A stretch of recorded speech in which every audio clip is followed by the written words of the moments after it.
ఆయనేమో పెద్ద బాస్కు దగ్గర. ఏ పని ఉన్నా డైరెక్ట్గా పెద్ద బాస్నే కలుస్తారు. దీంతో చిన్న బాస్ హర్ట్ అయ్యారు. ఇదేంటిది, రేపు పార్టీకి బాస్ను నేనే కదా, మరి నన్నెందుకు ఈయన ఇగ్నోర్ చేస్తున్నారు అంటూ సదర్ లీడర్పై చిన్నబాబు ఓ లుక్ వేశాడు. అంతే, ఖతం. ఆ సీనియర్ లీడర్కు సీటు లేకుండా పోయింది. ఇక్కడ ఆ చిన్నబాబు ఎవరో వేరే చెప్పనక్కర్లేదనుకుంటా. మరి ఆ సీనియర్ నేత ఎవరు?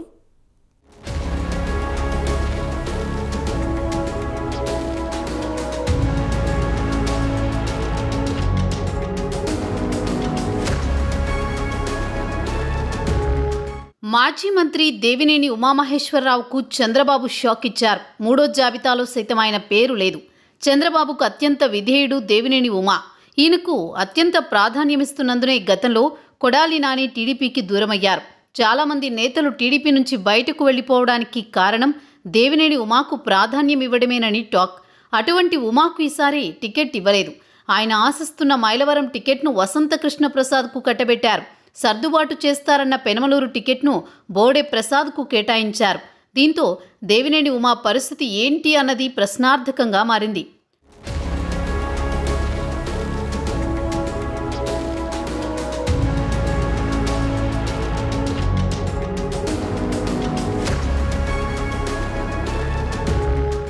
దేవినేని ఉమామహేశ్వరరావుకు చంద్రబాబు అత్యంత సన్నిహితులు. అలాంటి వ్యక్తికి టికెట్ రాకపోవడం చాలా మందిని ఆశ్చర్యపరుస్తోంది. చంద్రబాబు ఇంత కఠిన నిర్ణయం తీసుకున్నారా అని సొంత పార్టీ నేతలే ఆశ్చర్యపోతున్నారు. నిజానికి దేవినేని ఉమా సీటును మారుస్తారని చాలా కాలంగా ప్రచారంలో ఉంది.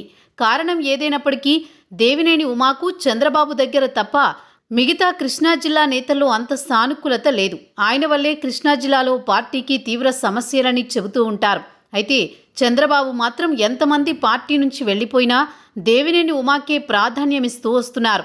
ఈసారి మాత్రం సీటు కేటాయించలేదు. వరుసగా 5 సార్లు ఎమ్మెల్యేగా పోటీ చేసిన దేవినేని ఉమా 4 సార్లు గెలిచి మంత్రిగా పనిచేశారు. అలాంటి వ్యక్తికి టికెట్ రాకపోవడం వెనుక ఓ అజ్ఞాతవాసి హస్తముందనే ప్రచారం జరుగుతోంది.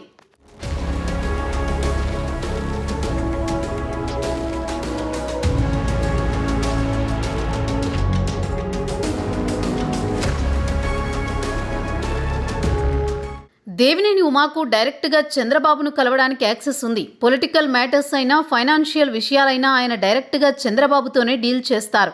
అయితే పార్టీలో నెంబర్ 2 పొజిషన్లో ఉన్న లోకేష్ను దేవినేని అస్సలు కేర్ చేయరనే టాక్ ఉంది.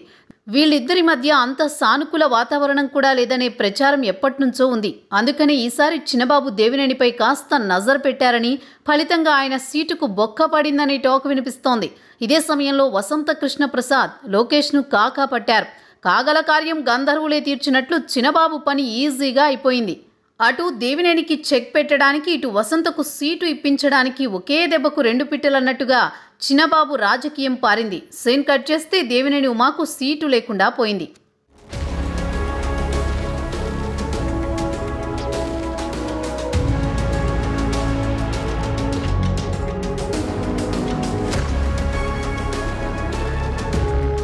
వసంత కృష్ణప్రసాద్ టీడీపీ గూటికి చేరడం ఈసారి టికెట్ ఆయనకే దక్కుతుందనే ప్రచారం సాగుతున్న తరుణంలో మైలవరం కాకపోయినా పెనమలూరు టికెట్ వస్తుందని దేవినేని ఉమావర్గం భావించింది. కానీ నాకు సీటు ఇవ్వాల్సిందే, లేదంటే చంద్రబాబు ఫోటో పెట్టుకుని ఇండిపెండెంట్గానైనా పోటీ చేస్తానంటూ భీష్మించు కూర్చున్నారు మాజీ మంత్రి బోడే ప్రసాద్. దీంతో చివరకు పెనమలూరు టికెట్ను బోడే ప్రసాద్కే కట్టబెట్టింది టీడీపీ అధిష్టానం. ఇక మైలవరం చేజారిపోవడమే కాదు, ఆశించిన పెనమలూరు టికెట్ కూడా దేవినేని ఉమామహేశ్వరరావుకు రాకుండా పోయింది. దీని వెనుక కూడా చిన్నబాబు హస్తముందనే గుసగుసలు వినిపిస్తున్నాయి.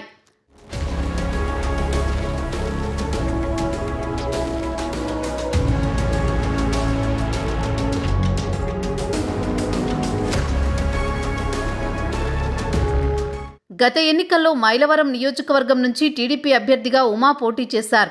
ఆయనపై వైసీపీ అభ్యర్థిగా బరిలోకి దిగిన వసంత కృష్ణ ప్రసాద్ ఎమ్మెల్యేగా గెలుపొందారు. గత 5 ఏళ్లుగా ఇద్దరు నేతల మధ్య వార్నింగులు నడుస్తున్నాయి. డైలాగ్ వార్ కూడా జరిగింది. ఇప్పుడేమో అసలే సీటు లేదనే ఫ్రస్ట్రేషన్, అటువైపు ప్రత్యర్థికి మద్దతిచ్చే సిచ్యువేషన్. ఇలాంటి పరిస్థితుల్లో దేవినేని ఉమా ఎలాంటి నిర్ణయం తీసుకుంటారన్నది ఆసక్తికరంగా మారింది. చిన్నబాబు రాజకీయ ఎత్తులకు పై ఎత్తులు వేస్తారా, లేక పెద్ద బాస్ ఆదేశాలను పాటించి మైలవరంలో వసంత కృష్ణ ప్రసాద్కు సహకరిస్తారా లేదా అన్నది చూడాలి.